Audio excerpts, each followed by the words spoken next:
4 tip जो मैं personally use करता हूँ जब मेरा पढ़ाई करने का मन नहीं करता। कई बार मैंने कमेंट्स में ये सवाल देखा है कि भाई तुम हर रोज इतने कंसिस्टेंसी से लॉन्ग आवर्स की स्टडी करते हो, तो ऐसा नहीं होता कि कभी कभी थोड़ा सा लो फील होता हो या पढ़ने का मन ना करता हो? बस तो देखो, I also go in such situation and being a human, हर किसी के साथ ये होता ही है कभी ना कभी कि तभी पढ़ाई करने का बिल्कुल ही मन नहीं करता। तो मैं ऐसे सिचुएशन पे क्या करता हूँ, आज के स्टडी ब्लॉग में विल टॉक ऑन दैट। तो शुरू करते हैं आज के स्टडी ब्लॉग को। आज मैं सुबह उठ के क्या देखता हूँ, इतनी अच्छी धूप हो रखी है बाहर। तो फिर उठने के बाद ब्रेकफास्ट वगैरह मैं छत पे ही जाया करता हूँ एंड तभी धूप में बहुत अच्छा लग रहा होता है, तो थोड़ा देर वॉक करता हूँ मैं धूप में। फिर उसके बाद मैं नीचे आता हूँ अपनी स्टडी को कंटिन्यू करने के लिए एंड दिन की स्टार्टिंग करता हूँ मैं एनसीईआरटी को रीड करने से, जिसके अंदर मैं ऑर्गेनिक या हेलो एल्केन हेलो अरीन वाला चैप्टर एनसीईआरटी से करने का सोचता हूँ। सारे इंटेक्स क्वेश्चन में कोशिश करूंगा साइड बाई साइड करते चल रहे हैं। मैं पहले देखता हूँ कितने सारे पेज है इसमें एंड मैं सोचता हूँ आज इसको जितना भी मैक्सिमम एनसीईआरटी से कवर कर पाएंगे उतना कोशिश करेंगे कवर करने का। वैसे तो बहुत कुछ दिया हुआ इस चैप्टर को लेकर एनसीईआरटी में। इसमें टोटल यहाँ तक जाके खत्म होता है, यानी टोटल इसमें ये सारे इतने पेजेस हैं। इस बस एक सामने वाले पेज को हटा दो, इतने सारे पेज हैं इसके अंदर। एंड वन मोर थिंग कि देखो अभी लाइक ये न्यू वाला एनसीईआरटी कितना साफ सुथरा है, एक खरोच तक नहीं है किसी भी पेज पे। बाद में देखते हैं कितना ट्रांजिशन आया था इसके अंदर। एंड मेनली मैं इसको एनसीईआरटी से कर रहा हूँ, इसके पीछे एक बड़ा रीजन ये भी है कि मेरे को सारे इसके अंदर जितने भी क्वेश्चन वगैरह दिए हुए, इंडेक्स क्वेश्चन हो गए, ये सारे क्वेश्चन हो गए, ये बहुत इंपॉर्टेंट होते हैं, तो इन सारे को कंप्लीट करना है। साथ में लैंग्वेज क्या लिखी हुई है, रिएक्शंस, तो एक बार को चलो मैंने इसको शॉर्ट नोट्स के अंदर भी अपने कवर कर रखा है, सारे रिएक्शंस है मेरे शॉर्ट नोट्स के अंदर। होता है ना कि एनसीईआरटी के अंदर एक्चुअली में कोई एडिशनल बात लिखी हुई है जो मेरे शॉर्ट नोट्स के अंदर में भी मिसिंग हो, तो इसलिए मैं एनसीईआरटी को पढ़ रहा हूँ ताकि कुछ एक्स्ट्रा अगर मिलता है तो उसको मैं अपने शॉर्ट नोट्स के अंदर ही लिख लूंगा। एंड साथ में एनसीईआरटी के अंदर जो भी इंपॉर्टेंट लाइंस वगैरह होंगे, मेरे को लगेगा कि बाद में भी मेरे को रिवीजन करना, उनको हाईलाइट कर लेंगे, बिकॉज ये सर्सन रीजन क्वेश्चन आएगा तो इनसे ही आएगा। सच में कुछ इंपॉर्टेंट कंडीशन वगैरह दी होगी जो मेरे अगर शॉर्ट नोट्स के अंदर मिसिंग है तो सभी लिख लेंगे। तो बेसिकली एनसीईआरटी करना is must, so that's why इसको कर रहा हूँ। तो चलो ठीक है, फिर शुरू करते हैं इसको करना। एंड इसको करने के लिए ऑब्वियसली मैं अपने शॉर्ट नोट्स की हेल्प लूंगा, so let's do from it. मैंने इस चैप्टर को ऑलरेडी पंकज सर से पढ़ा हुआ है, तो मेजरली चैप्टर के अंदर क्या क्या चीजें हैं मेरे को ऑलरेडी क्लियर है। एंड इनफैक्ट जो मैंने मेरे शॉर्ट नोट्स बनाए हुए हैं चैप्टर के, वही उनके ही नोट्स बनाए हुए हैं। मैंने इनफैक्ट मेरी पूरी ऑर्गेनिक केमिस्ट्री पंकज सर से ही की हुई है, यकीन बैच वाले लेक्चर से, तो मुझे काफी हेल्पफुल लगा, तो मैंने सब कुछ वहीं से किया हुआ है। तो ऑलमोस्ट सब क्लियर है कि चैप्टर के अंदर क्या क्या है। अगर आपको भी कोई भी दिक्कत फील हो रही होगी तो आप यकीन बैच से उनके लेक्चर लगा सकते हो। और यार आजकल बहुत सुनने में आ रहा था सोशल मीडिया पे कि पीडब्ल्यू के बैचेस के प्राइस बढ़ रहे हैं, बैचेस के प्राइस 5,000 से बढ़ के 20,000 हो जाएंगे। बट पीडब्ल्यू ने 2026 के लिए अपने न्यू बैचेस लॉन्च कर दिए हैं। एंड कितनी सच्चाई थी उस बात में आप इससे देख सकते हो कि अभी भी आपको यकीन बैच 4,999 का मिल रहा है जो कि ड्रॉपर्स के लिए है। लक्ष्य बैच भी 4,999 का है जो कि क्लास 12th वालों के लिए है। एंड क्लास 11th वालों के लिए है अर्जुना बैच, जिसका प्राइस भी 4,999 है। साथ में नीट अल्टीमेट क्रैश कोर्स भी है जो कि ड्रॉपर्स के लिए, जिसका प्राइस है 2,800। तो आप देख सकते हो बैचेस के प्राइस। इनफैक्ट जैसे पीडब्ल्यू जाना जाता है high quality education at affordable cost, तो वो चीज अभी बिल्कुल मेंटेन्ड है। एंड अगर आप नीट 2026 के लिए प्रिपेयर कर रहे हो तो आप बैचेज को ज्वाइन कर सकते हो आप जिस भी क्लास में उसके अकॉर्डिंग, बिकॉज इन सारे बैचेज के अंदर पीडब्ल्यू दे रहा है आपको डेली क्लासेस के साथ डेली के डीबीपी, जिसको आप क्विज फॉर्मेट में अटेम्प्ट कर सकते हो। साथ में अगर कोई दिक्कत आती है तो उसका वीडियो सोल्यूशन मिल जाता है, वहीं पे पीडीएफ नोट्स मिल जाते हैं हर एक क्लासेस के पीडब्ल्यू ऐप के अंदर। एंड साथ में शेड्यूल टेस्ट होते रहते हैं अकॉर्डिंग टू प्लानर। ऑल्सो हर बैच का मॉड्यूल भी अवेलेबल है, तो आप उसको भी ले सकते हो। एंड ऑफ कोर्स इतनी सारी चीजें मिल रही है बैचेज के अंदर under 500, so definitely you can go for that. नीचे डिस्क्रिप्शन में आपको लिंक मिल जाएगा, वहां से आप अपने बैच को ज्वाइन कर सकते हो। एंड साथ में अगर आप यूएनपी 150 कोड यूज करते हो तो आपको एडिशनल डिस्काउंट भी मिल जाएगा। एंड ये कोड आप किसी भी जेई या बोर्ड बैचेज को भी परचेज करते वक्त यूज कर सकते हो फॉर इंस्टेंट डिस्काउंट। साथ में बुक्स पे भी स्पेशल ऑफर चल रहा है पीडब्ल्यू स्टोर पर, तो वहां पे भी एक बार जरूर चेकआउट करना। फिर उसके बाद मैं थोड़ी देर के लिए ब्रेक लेता हूँ, छत पे गया होता हूँ, थोड़ी देर वहाँ पे वॉक वगैरह करता हूँ, फिर नीचे आता हूँ लंच करने के लिए। यार उधर से धुआं आ रहा है, शायद पता नहीं ठंडी की वजह से कुछ जलाया होगा उन्होंने। भाई मैं नीचे आ चुका हूँ, इसको मैं इधर कर रहा था और अभी साइड बाई साइड लंच करेंगे। ये आज मेरे लंच में चावल दाल सब्जी है और साथ में धनिया की चटनी। फिर लंच करने के बाद आगे मैं इसी चैप्टर को कंटिन्यू करता हूँ एनसीईआरटी से करना। एंड अभी बात करते हैं कि मैं क्या करता हूँ जब मेरा पढ़ाई करने का मन नहीं करता। तो यार दो तरह का फेज होता है, एक होता है कि लाइक बिल्कुल ही मन ही नहीं कर रहा कुछ भी करने का, बहुत लेजीनेस सा फील हो रहा है, लाइक सिर्फ पढ़ाई नहीं कुछ भी करने का मन नहीं कर रहा है। और दूसरा फेज ऐसा होता है कि हमने कुछ सोचा होता है करने का, बट लास्टली हम उसको कंप्लीट नहीं कर पाते हैं, लगता है कंप्लीट नहीं होगा, तो खुद डाउन फील होता है और फिर ऑटोमेटिकली फिर कुछ करने का मन नहीं करता। ये स्पेशली तभी होता है जैसे कोई टेस्ट हो सामने और हमने प्लान किया होता है कि टेस्ट के इतने दिन पहले तक सिलेबस कंप्लीट कर लेंगे, इस चीज को ऐसे ऐसे रिवीजन कर लेंगे, ये क्वेश्चन प्रैक्टिस कर लेंगे। लास्टली हम देखते हैं कि परसों ही टेस्ट है और अब तक सिलेबस ही कंप्लीट नहीं हुआ है, तो फिर डाउन फील होता है और फिर लाइक परसों टेस्ट होते हुए भी अभी लगता है पढ़ने का मन ही नहीं कर रहा है, वैसे भी टेस्ट बेकार ही जाने वाला है, तो ऐसा भी होता है। तो मैं कंप्लीट सॉल्यूशन बताऊंगा लाइक आप इन दोनों केस में क्या कर सकते हो, बिकॉज ऐसी चीजें मेरे साथ भी होती है। पहली चीज की अगर आपको लग रहा है कि ऐसे पढ़ने का मन नहीं कर रहा है, हम स्टडी टेबल बैठे हुए हैं, बस जबरदस्ती कोशिश कर रहे हैं बट फिर भी मन नहीं कर रहा है पढ़ने का, अलग अलग तरह के थॉट्स आ रहे हैं माइंड में, तो उस टाइम पे आप सबसे अच्छा ये कर सकते हो कि आप स्टडी टेबल से उठ के थोड़ा सा अपना इन्वायरमेंट चेंज करो, थोड़ा सा वॉकिंग वगैरह करो, कुछ जो पसंद हो, जो आप चीज एंजॉय करते हो, उस चीज को आप कर सकते हो टाइम पे, ताकि थोड़ा सा मूड रिफ्रेश हो। बिकॉज ये इंपॉर्टेंट है, अगर हमारा मूड रिफ्रेश होगा, थोड़ा फ्रेश सा फील होगा, तो फिर हमें चीजें करने का मन करेगा।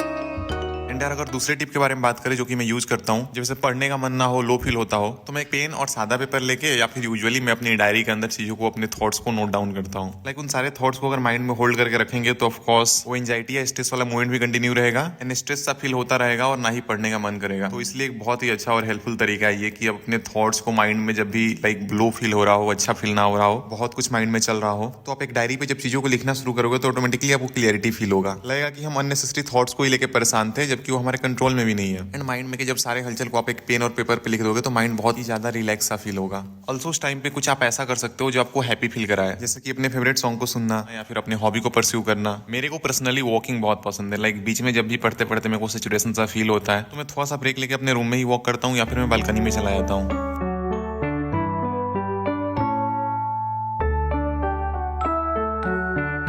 तो फाइनली अभी देखो दिखाता हूँ मैंने कहाँ तक इसको कंप्लीट किया। स्टार्टिंग फ्रॉम शुरू से ये सब मैंने अभी इतना रीडिंग किया, इतना इधर तक। अब इसके आगे मुझे करना है कंटिन्यू। अब मैं टास्क स्विच करूंगा, तब से इसको ही पढ़ रहे हैं। देखो जैसे मैं बोल रहा था ना कि एनसीईआरटी पढ़ना क्यों इंपॉर्टेंट हो जाता है। कितने भी अच्छे से क्यों ना करो, अगर उस चीज को एनसीईआरटी से ना करो तो कोई ना कोई लाइन या कोई पॉइंट मिस हो ही रहा होता है। अभी मैं पढ़ रहा था, जैसे मान लो देखो सारे रिएक्शंस हमें मालूम है, हमने सारे रिएक्शंस को अच्छे से कर भी रखा है, बट लास्टली अगर वो ये चीज पूछ ले स्टेटमेंट में कि alkyl light best prepared from alcohol, ये वो हिडन लाइंस होते हैं जिसको हम उतना ध्यान नहीं देते हैं। ये कहीं एक पीछे दे दिया है, रिएक्शन वाले पार्ट में ये दिया भी नहीं है। रिएक्शन एक्चुअली में यहाँ से स्टार्ट हो रहा है आगे। तो इसीलिए एनसीईआरटी के अंदर हर एक चीज को पढ़ना इंपॉर्टेंट हो जाता है। That's why I choose to do it. खैर अभी सब्जेक्ट स्विच करते हैं, तब से बस केमिस्ट्री पढ़ रहे हैं। अभी मेरे को फिजिक्स के अंदर क्वेश्चन प्रैक्टिस करना था मॉड्यूल से, फ्लूइड्स के पीछे के चैप्टर के मैं मॉड्यूल से क्वेश्चन प्रैक्टिस कर रहा हूँ। जनवरी में टाइम है तो सोच रहा हूँ कि जितना कर सकते हैं कर लेते हैं। फरवरी से तो बहुत कम ही टाइम मिलेगा कि मॉड्यूल हम कर पाए। सो दैट्स व्हाई मैंने टारगेट लिया था फ्लूइड्स का और ग्रेविटेशन का क्वेश्चन प्रैक्टिस करने का मॉड्यूल से। फिलहाल तो फ्लूइड्स करते हैं। तो अभी स्टार्ट करते हैं क्वेश्चन नंबर 1 से बनाना एंड देखते हैं कितना क्वेश्चन सॉल्व कर पाते हैं। एंड अगर थर्ड टिप के बारे में बात करें, जब पढ़ने का मन ना कर रहा हो तो आप प्रॉपर एक टास्क लेके मत बैठो करने। ये वाली चीज मैं भी खुद यूज करता हूँ। आप ऐसा कर सकते हो कि कुछ लाइट सा रिवीजन, कुछ लाइट सा ऐसा टास्क आप ले सकते हो जिसमें कम एफर्ट लगता है करने में, काफी जो इजी वाला हो। इससे पूरा टाइम वेस्ट भी नहीं होता है और इजी टास्क करने से माइंड पे बहुत ज्यादा लोड भी नहीं जाता, तो माइंड थोड़ा सा रिलैक्स फील करता है कि एक टास्क भी कंप्लीट हुआ, टाइम भी वेस्ट नहीं हुआ। तो पढ़ने का मन नहीं है तो डायरेक्टली जाके कोई भी मूवीज या कुछ और रील शॉर्ट्स देखने की जगह आप कुछ लाइट सा स्टडी करने लेके बैठ सकते हो, जिससे एट द एंड माइंड को रिलैक्स सा फील भी होगा और एक टास्क भी कंप्लीट हो जाएगा। एंड वैसे तो हमें सब्जेक्ट स्विच कर करके पढ़ना ही चाहिए ताकि माइंड एक ही सब्जेक्ट पढ़ते पढ़ते सैचुरेट सा फील ना करे। एंड अगर आपको लेजीनेस सा फील होता है, साथ में पढ़ने का मन नहीं करता तभी, तो आप थोड़ा बहुत फिजिकल मूवमेंट कर सकते हो। बिकॉज अगर हम बेड में हैं और बेड में ही लेटे रहेंगे तो लेजी बने रहेंगे। मैंने फील किया कि इन्वायरमेंट का बहुत इंपॉर्टेंट रोल होता है हमारे मूड पे। तो जब तक आप इन्वायरमेंट चेंज नहीं करोगे तब तक मूड भी चेंज नहीं होगा। अगर बेड पे हैं और अच्छा फील नहीं हो रहा है, लेजी बने हुए हैं, तो अगर उसी इन्वायरमेंट में रहेंगे तो वैसा ही फील होता रहेगा। उसके जगह हम बाहर निकल के वॉक करते हैं तो इन्वायरमेंट चेंज हुआ तो फ्रेश फ्रेश सा फील होगा।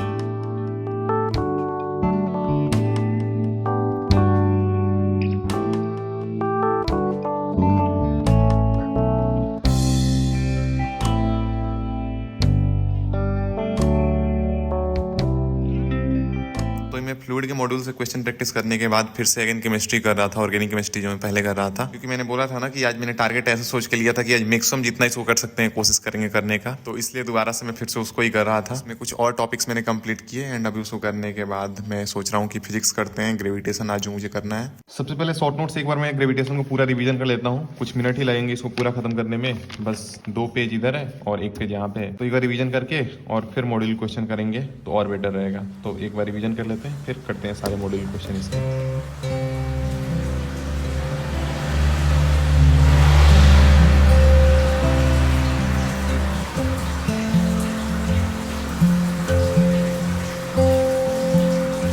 तो फाइनली मैंने पूरा रिवीजन कर लिया ग्रेविटेशन का शॉर्ट नोट से। अब आते हैं इसे क्वेश्चन प्रैक्टिस पे।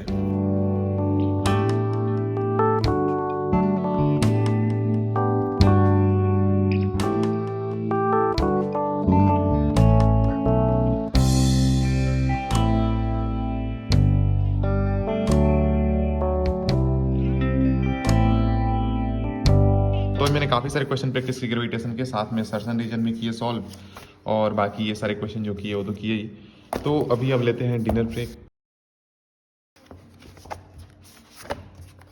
फिर लास्टली मैंने टारगेट लिया होता है बायोडाइवर्सिटी को एनसीईआरटी से करने का। एक्चुअली मैंने इसको लास्ट टाइम भी टारगेट लिया था, बट उस टाइम ये हो नहीं पाया था। बस मैंने तभी इकोसिस्टम को कंप्लीट किया था और रात हो गई थी, तो फिर मैं सोने चला गया था। अभी इसको कंप्लीट कर लेते हैं फाइनली। एंड साथ में इसके रीडिंग के साथ साथ मैं बगल में पीवाईक्यूज भी सॉल्व कर रहा होता हूँ। मतलब बेसिकली मेरे को जिस भी टॉपिक को पढ़ना होता है पहले मैं उसके पीवाईक्यूज कर लेता हूँ और फिर उसके बाद उस टॉपिक को पढ़ता हूँ एनसीईआरटी से। तो ऐसे करके मैं इस चैप्टर को कंप्लीट करता हूँ। एंड अगर भी बात करें फोर्थ एंड लास्ट टिप के बारे में कि अगर स्टडी करने का मन नहीं कर रहा है तो क्या करे तभी। एंड ये वाली चीज सबसे इंपॉर्टेंट है, दैट इज कि जब भी पढ़ने का मन ना हो तो तभी आप अपनी आंखों को बंद करो और खुद से एक वाई पूछो कि मुझे स्टडी क्यों करना है। जब हमें वाई अपना क्लियर होता है तो फिर काफी हद तक डिस्ट्रैक्शंस भी कम हो जाते हैं और फिर वो हमें सेल्फ मोटिवेटेड रखते हैं। आपका वाई कुछ भी हो सकता है, जैसे कि आप अपने पेरेंट्स को अच्छी लाइफ देना चाहते हो इसलिए आपको स्टडी करना चाहिए, या हम अपने सोसाइटी को सर्व करना चाहते हैं। तो आपको जब भी ऐसा फील हो रहा हो ना कि बिल्कुल भी कुछ भी करने का मन नहीं है, तो आप थोड़ा सा ब्रेक लो, बेशक माइंड रिफ्रेश करो, बट खुद से एक वाई पूछो कि क्यों मुझे स्टडी करनी है। आपको आपका आंसर खुद मिलेगा एंड वो चीज आपको मोटिवेटेड रखेगी। तो आप आईज क्लोज करके अपने गोल्स को विजुलाइज करो एंड खुद से वाई पूछो कि why I am studying, why I should study.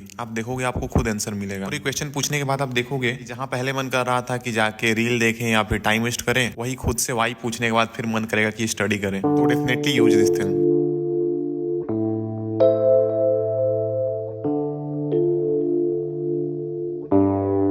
तो फाइनली ये पूरा करके खत्म हो गया, अच्छे से सब कुछ हो गया खत्म इसमें and it's totally done now. And फिर इसको कंप्लीट करने के बाद मैं सोने चला जाता हूँ एंड यहीं पे एंड करते हैं आज के ब्लॉग को। नेक्स्ट टाइम अगर आपका पढ़ने का मन ना करे तो डेफिनेटली आप जो भी चीजें मैंने बताई इसको यूज करना, बहुत ज्यादा हेल्पफुल होंगे ये। एंड अगर वीडियो अच्छा लगा तो डेफिनेटली लाइक करना एंड चैनल को सब्सक्राइब भी करना और खुद से पूछना कि मेरा वाई क्या है। एक स्ट्रॉन्ग वाई होना चाहिए खुद के पास, ताकि जब भी हम डिस्ट्रैक्टेड हो तो हमें बैक टू ट्रैक ला सके। आप अभी ही जस्ट खुद से पूछना कि मेरा वाई क्या है, मेरे को क्यों स्टडी करना है, एंड नीचे कमेंट में उसको शेयर करना। जब खुद से हम पूछेंगे ना हमारा वाई क्या है, तो फिर यही चीज हमें सही ट्रैक पे रखेगी। तो मिलते हैं जल्द नेक्स्ट ब्लॉग में। ध्यान रखो अपना, टेक केयर, बाय बाय।